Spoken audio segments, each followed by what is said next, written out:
مشرق وسطی ایک نئے اسرائیل کی زد میں تاریخ ایک بار پھر اپنے آپ کو دہرا رہی ہے۔ اس تاریخ میں بس ایک ہی خوبی ہے کہ وہ اپنے یاد رکھنے والوں کو کچھ نہ کچھ سکھانا چاہتی ہے، عظمت رفتہ کے قصے سنا کر، عروج و زوال کے پیچھے پوشیدہ راز بتا کر، ماضی کے چہروں سے نقاب کشائی کر کے۔ ہاں، اگر کوئی نہ سمجھے یا سمجھ کر بھی توجہ نہ دے، ذرا سوچئے، اگر کسی نے سبق ہی نہ لینا ہو تو اس تاریخ کا کیا فائدہ؟ تو عرض کیا کہ تاریخ اپنے آپ کو دہرا رہی ہے۔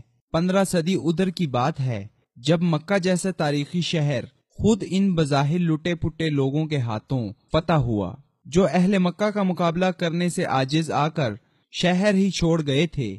یہ عرب کی تاریخ کا ایک انوکھا واقعہ تھا۔ اس کے اثرات اس قدر پھیلے کہ فاتحین مکہ نے اس کے بعد پیچھے مڑ کر نہ دیکھا۔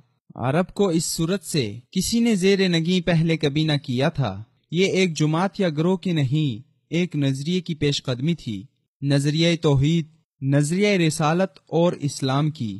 جس صورت سے فتوحات ہو رہی تھی، اسی تیزی سے اسلام کے دشمنوں میں بھی اضافہ ہو رہا تھا۔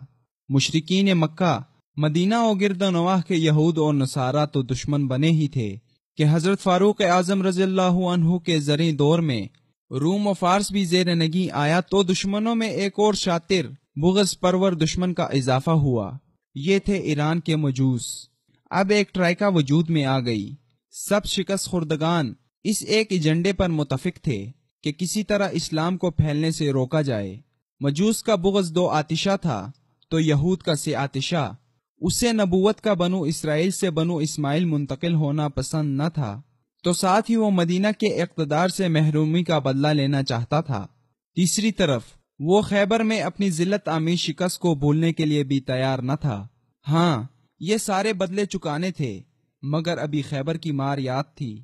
اس معرکے سے یہود نے ہمیشہ کے لیے یہ سبق سیکھ لیا تھا کہ کچھ بھی ہو، آئندہ کے لیے مسلمانوں سے جنگ کے لیے خود میدان میں نہیں آنا۔ یہودیوں کو یہ بات سمجھ آ چکی تھی کہ اللہ کی تائید ان کے ساتھ نہیں رہی، نہ ہی زمینی حقائق ان کے حق میں ہیں۔ چنانچہ تاریخ اسلام میں خیبر کے بعد یہودی میدان جنگ میں مسلمانوں کا مقابلہ کرنے سے گریز کی پالیسی پر عمل پیرا ہیں۔ اس کا مطلب یہ بھی نہیں کہ اس نے اسلام کی برتری کو تسلیم کیا، بلکہ پہلے سے زیادہ وہ اسلام سے بغض رکھتے ہیں۔ ہاں، فتح ایران اور شام کے بعد مجوسی ایرانیوں اور عرب عیسائیوں سے مل کر ایک نئی چال چلتے ہوئے یہود نے فیصلہ کیا کہ کچھ لوگوں کو بظاہر اسلام قبول کرا کے مسلمانوں کی صف میں داخل کیا جائے، جو اسلام کی تعلیمات کو مسخ کریں، مسلمانوں میں باہمی تفرقے اور لڑائی پیدا کریں۔ جلد ہی اس پر عمل شروع ہوا۔ عبداللہ بن سبا اس گروہ کا سرغنہ ایک مکار یہودی تھا۔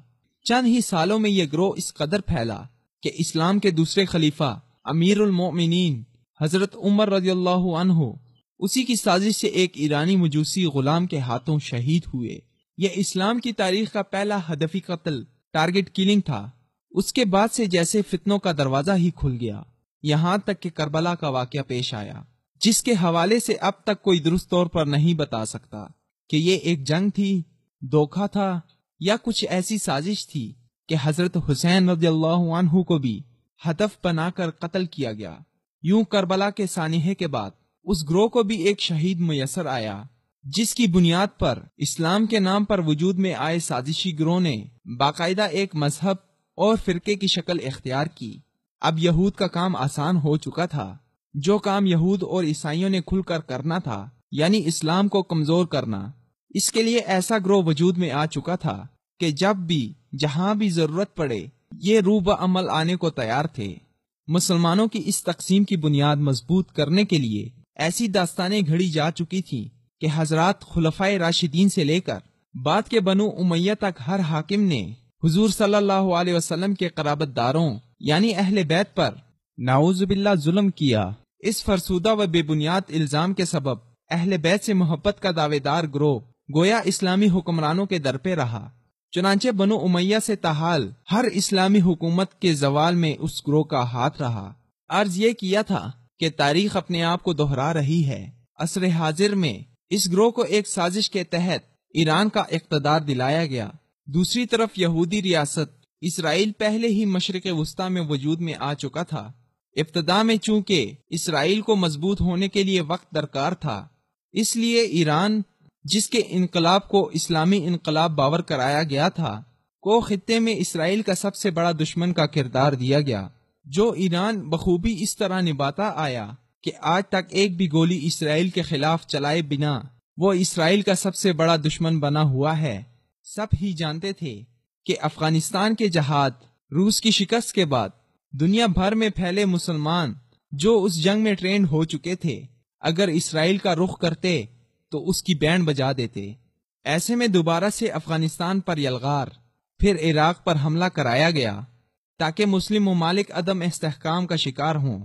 عراق پر قبضہ خمینی کا پہلا خواب تھا، جسے صدام حسین نے ناکام بنایا، اور ایران کے لیے اس کو راہ سے ہٹانا مشکل تھا۔ چنانچہ جھوٹی رپورٹوں کے سہارے اس پر حملہ کر کے پلیٹ میں رکھ کر ایران کو دیا گیا۔ اگر امریکہ کو یقین ہوتا کہ ایران واقعی اسرائیل کا دشمن ہے تو کیا وہ عراق میں شیعہ حکمران لے آتا؟ دراصل یہ سب ایک معاہدے کا حصہ ہے۔ یہودیوں کی نظریں شروع سے بیت المقدس کے بعد مدینہ منورہ پر ہیں۔ گریٹر اسرائیل کا نقشہ یہیں تک آتا ہے۔ ایران کو مضبوط کرنا امریکہ اور یہود نصارہ کے مفاد میں ہے۔ پہلے اسرائیل کے ذریعے عرب ممالک کو دبایا گیا، اب اس کے پہلو میں اسلام ہی کا نام لینے والا ایک ایسا ملک لا کھڑا کیا گیا جو مکہ و مدینہ پر قبضے کا خواب دیکھتا ہے، بلکہ دھمکیاں دیتا ہے۔ گزشتہ 10-11 سالوں سے جو گیم اندرونی چل رہی تھی وہ اب واضح ہو رہی ہے۔ وہ یہ ہے کہ وہ ایران جس پر پابندیاں تھیں، جسے امریکہ اسرائیل کا سب سے بڑا دشمن، دہشت گرد ملک کا عنوان دیا کرتا تھا، اچانک ایسا کیا ہوا کہ اسی ایرانی صدر کا یورپ میں ریڈ کارپٹ استقبال ہوتا ہے؟ بمفیاں ختم ہوتے ہی تجارتی معاہدے کا ایک نہ ختم ہونے والا سلسلہ شروع ہوتا ہے۔ تو کیوں؟ یہ صرف اور صرف اس لیے کہ اب یہود کو معلوم ہے کہ وہ صرف اسرائیل کے بل بوتے پر عرب ممالک کو زیر کرنا چاہیں تو یہ ممکن نہ ہوگا۔ وہی پرانا وار، وہی پرانا حربہ، وہی پرانی چال، مگر کھلاڑی بھی وہی۔ 14 صدیوں سے جو اسلام اور عالم اسلام کی پیٹھ میں چھرا گھومتا آیا ہے، یعنی اسلام کے نام پر مسلمانوں کو لڑا کر اصل دشمن اسرائیل کو محفوظ رکھو۔ حالیہ پابندیاں اٹھنے کے بعد آج کا ایران ہی وہ نیا اسرائیل ہے جو مشرق وسطی میں یہود کو ریسکیو کرنے میدان میں آیا ہے۔ لیکن چونکہ نفرتیں گہری ہیں، عداوت مثالی اور دشمن کائیاں ہے، اس لیے یہ اب کی بار کے دشمن کو ایران ماضی میں اسرائیل کی طرح محض دھمکیاں نہیں دے گا۔ شام، یمن اور عراق کی لڑائی اس کا ثبوت ہے۔ 30 سال سے لاکھوں فلسطینی مسلمانوں کی شہادت پر اسرائیل کے خلاف حرکت میں نہ آنے والی ایرانی فوج باقاعدہ شامی مسلمانوں سے اور یمن میں عرب اتحاد سے آخر کیوں برسر پیکار ہے؟ یہ سب کچھ اس کے نئے کردار کا تقاضا ہے جو مشرق وسطی میں سونپا گیا ہے، ایک نئے اسرائیل کا کردار۔